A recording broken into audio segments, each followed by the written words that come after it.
Hello everyone, welcome back to the B classes. Today in this class, we're going to do some programs based on loops. So for that, we need to move to our printed notes to page number 36. And first, we're going to solve question number 9. So in question number 9, you can see that the program is write a program to print first 100 even numbers. You have to print first 100 even numbers.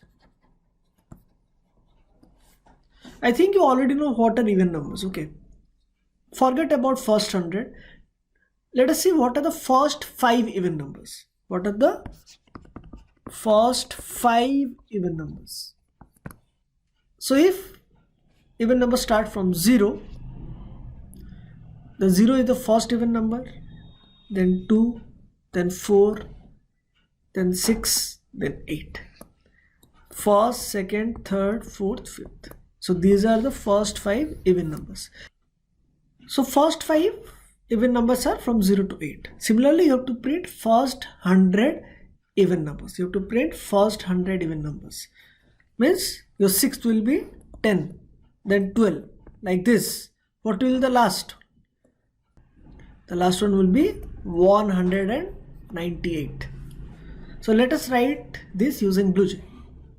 So we'll write the class chapter 6 question 9, then public void DNM.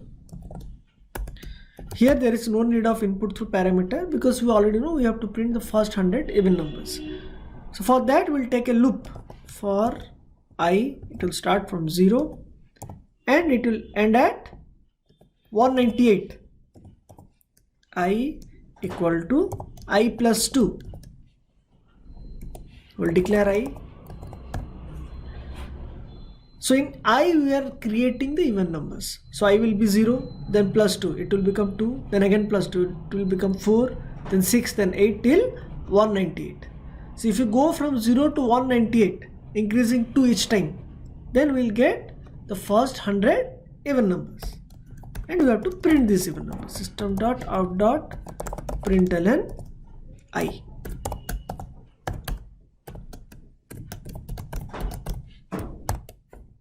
Let us run and check if we are getting the first 100 even numbers. See, you are getting from 0 till 198 all the even numbers. Okay.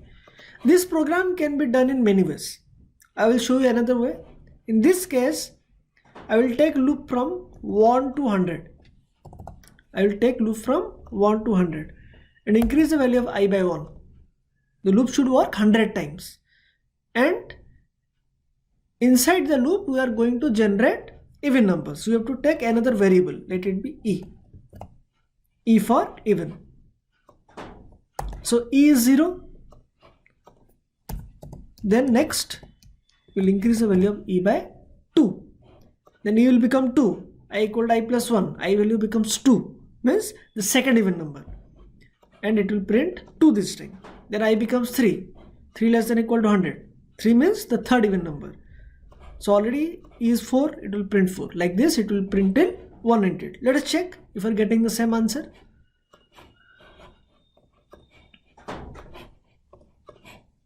See, from 0 to 198. So therefore I showed you 2 ways. So first one was in variable I created the even numbers.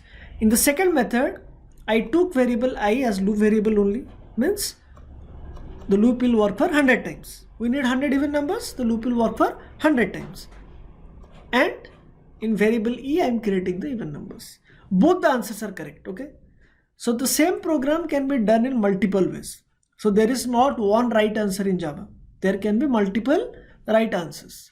So after you write a program, you can check your answer by just writing in BlueJ and checking if you are getting the desired answer. So now what I will do, I will do question number 10. So in question number 10, we have write a program to print first n even numbers. It's the same question as question 9, except 100. Here we are printing first n. N means you have to take this n from the user. Means instead of 100, it can be anything. N can be 100. N can be 50, N can be 1 lakh. So if the user inputs n value as 10, then it will print the first 10 even numbers. If n value is 200, it will print first 200 even numbers. Let us check. So if we put 11, it will print the first 11 even numbers. 1, 2, 3, 4, 5, 6, 7, 8, 9, 10, 11 from 0 to 20. Understood? Clear? So we'll move to question number 20 directly. So question number 20 is write a program to print all factors of integer number.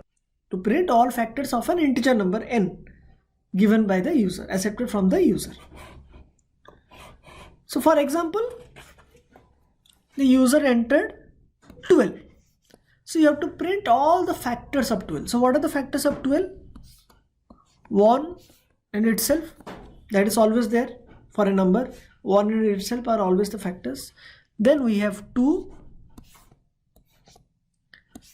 3, 4, 6 and 12. So there are total 6 factors of 12. 1, 2, 3, 4, 6 and 12. So you have to print these factors. So for that we are going to write a program. But before that we need to understand what is the mathematics behind it. So for example, here in this case n, the user can give any number. For example, this time the user gave 9. So first what you have to do, write all the numbers till 9. 1, 2, 3, 4, 5, 6, 7, 8, 9. Remember, the factor cannot be greater than the number. If the number is 9, there cannot be a factor which can be bigger than 9. Okay. So write the numbers till 9. You have written. Now how to know which are the factors? Divide each number by 9 and check if the remainder is 0. So 9 by 1. Yes, it is divisible. You have to check if it is divisible or not. Divisible means the remainder should be 0. Yes, it is divisible. Is 2 divisible? No.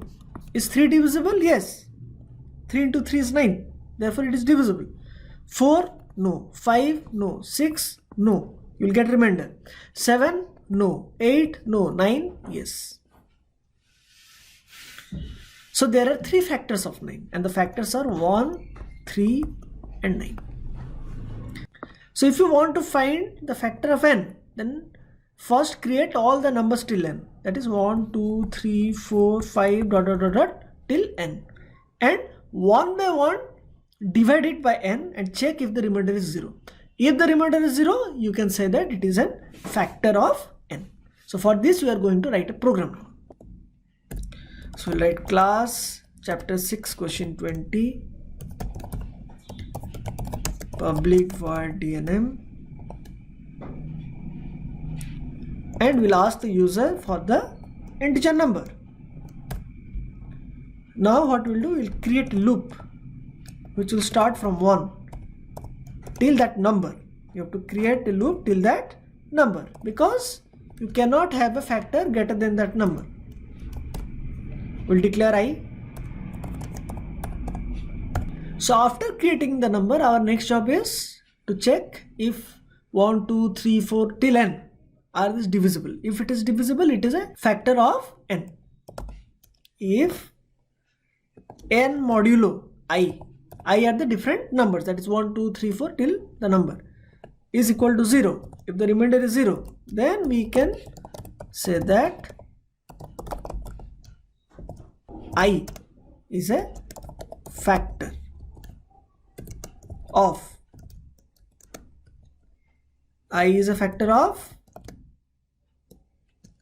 n.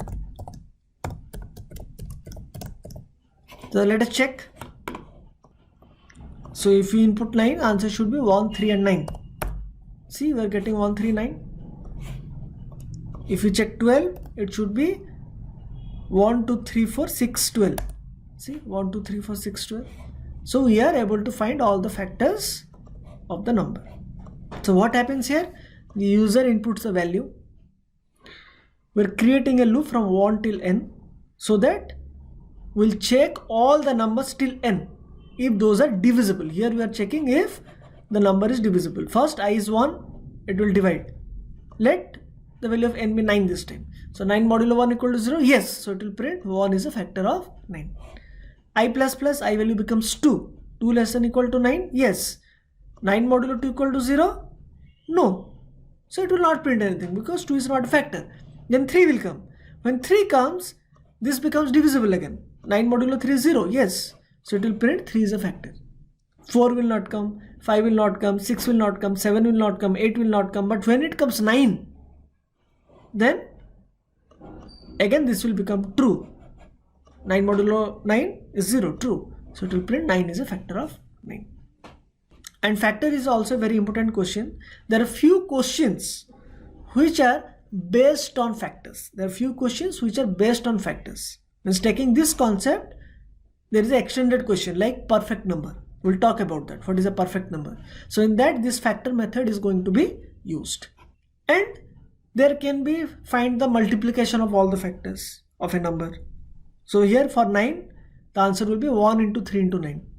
Or sum of the factors. It will be 1 plus 3 plus 9. Similarly, the question may be modified. But this is the base one, how to find the factors of a number. You have to remember this. This is very important. So question number 20 is very important for you. So now we'll move to next question. That is question number 22. That is HCF and LCM. Another very important program. So before coming to HCF and LCM, what is that? HCF means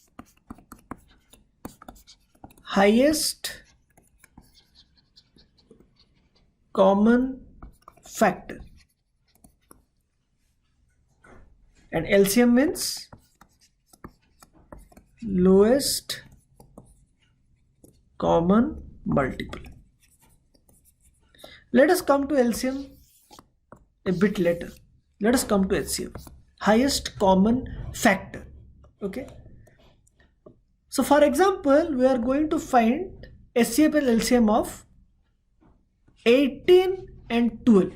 First we'll find the HCF. Okay, first we'll find the HCF. I think you've already studied in mathematics what is HCF and LCM. So before doing anything, I'll let you know how is HCF LCM done. You know that this method 18, 12, you'll write this and you'll find the factors. That is different thing. I'll tell you the story behind this, the actual story behind how to find HCF. Okay. So first what you will do, write all the factors of 18. What are the factors of 18? 1 in itself, obviously. Then 2 and 9, 3 and 6. Done? Are there any more? No.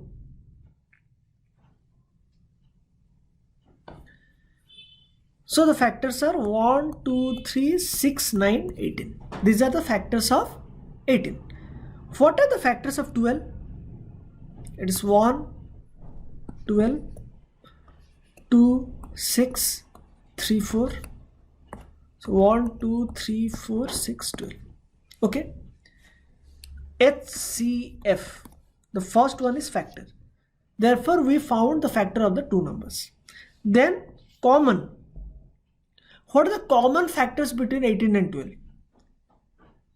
So here 1 is common between them, 2 is common between them, 3 is common between them, 6 is common between them. These are the common factors. These are the common factors. The last one is highest. What is the highest common factor? So there are 4 common factors. But which is the highest one? 6. Therefore, HCF is 6. So easy to find. It is so easy to find. You can find like this. But this is the actual method. And this method is going to be used in Java to find HCF. And for LCM, don't have to do anything else. It is very easy. It is product of the numbers, that is 18 into 12. Product of the numbers divided by HCF. That is nothing but 6. So your LCM will be 6. This is 3, 36. LCM will be 36. You don't have to do anything. You just have to use the formula. That is product of the numbers divided by HCF will give you the LCM. So it is very easy to find LCM. Only for the HCF we are going to write the program. So again here factors thing is going to be used, which we already used in the previous program. So let us write the program for HCF LCM. So we'll write the class chapter 6, question number 22. public void DNM, we have to enter two numbers. Let it be A and B. And then we'll create a loop.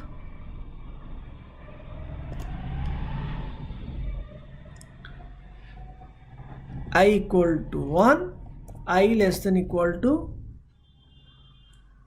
A, I plus plus.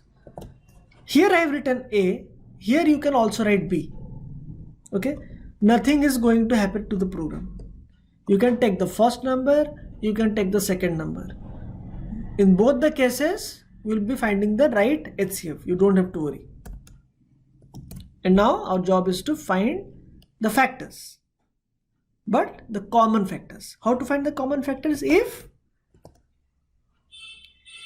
A modulo I equal to 0 and B modulo I equal to 0.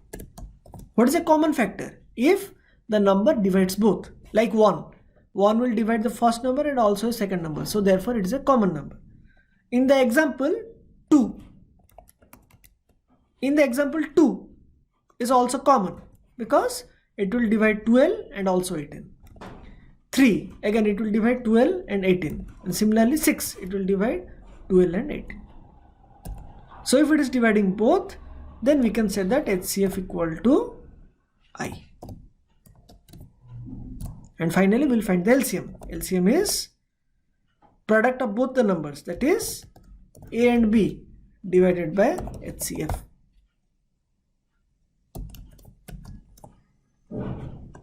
And also you have to print system.out.println HCF is present in the variable HCF and LCM is present in the variable LCM. Understood? Clear? We have to declare all the other variables, int I, HCF and LCM.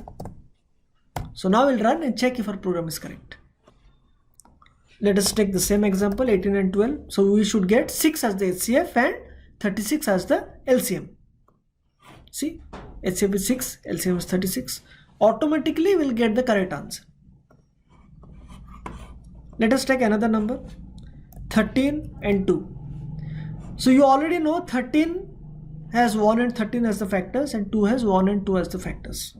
So the common factor is 1 here. So HCF will be 1. LCM will be 26. See, HCF is 1, LCM is 26. So now what I will do, I will run this program manually to better understand it. So the user gave value to A and B, two numbers, let it be 18 and 12. And we are taking a loop from 1 till A. A is 18 here. Means I value will be 1, then 2, then 3, then 4, then 5, then 6, then 7, then 8, 9, 10, 11, 12, 13, 14, 15, 16, 17, 18. If you want, you can also take B. B means it will work till 12.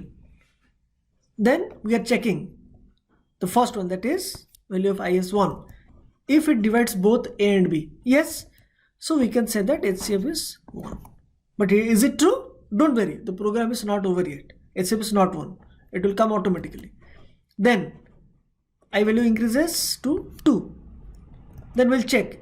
Does 2 divide both of them? Yes. So HCF becomes 2 now. So 1 will be deleted and 2 will be stored in this place. Then 3, it divides both. 2 will be deleted, 3 will be present. 4, no, it doesn't divide both. 5, no. 6, yes. So 3 will be deleted and 6 will be present here. So automatically the latest common factor will be stored. Latest means always the biggest than the before. Whenever you take the latest, because the value is increasing, so obviously every time you will be getting the bigger number as compared to the previous one. So now 6, 7, no, 8, no, 9, no, 10, 11, 12. After 12 it is not possible because 12 is the lowest number. You cannot have a common factor which is bigger than 12. It is not possible. So rest of all also it is going to be false. Ultimately we'll get HCF as 6. And now use the formula, get the LCM, print both of them. Such a simple program. So next is question number 23. But I am not going to solve question number 23. I will just tell you what is a perfect number. What is a perfect number? And you have to write the program for it. So what is a perfect number? 6 is an example of perfect number. Why? Because if you add the factors of 6, what are the factors of 6? 1, 2, 3 and 6. So 1, 2, 3, 6 are the factors of 6. Exclude itself. Exclude itself. Okay? Excluding itself, if you add the other factors, what will be the answer? It will be 6. It's matching. 6 is equal to 6. Means when you add the factors of a number excluding itself, and if the summation is equal to the original number, then we can say that it is a perfect number. Therefore 6 is a perfect number. For example, if we take 9, what are the factors of 9? 1, 3. We cannot take 9 because we will exclude itself. So 1 and 3 are the factors of 9. Add them. What will be the answer? 4. Is 4 equal to 9? No. So 9 is not a perfect number. Clear? Understood? So you have to write a program. That is, you have to find the factors excluding itself. This time you will not take the number as the factor. So you have to find the factors and add them. You have to add the factors excluding itself. And then check if, after finding the sum of all the factors, if it is equal to the original number. If it is true, it is perfect. If it is not true, means false, then it is not a perfect number. So today I have discussed till question number 23. I have discussed till question number 23. In the next class, we are going to discuss question number 24, which is completely different, which is a little different. So for the next class, your assignment is you have to solve from question number 1 to question number 23. You have to solve from question number 1 to question number 23. After completing the assignment, I will give you the answers in form of PDF. And again in the next class, I will teach you question number 24 and its related question, so that you can solve further.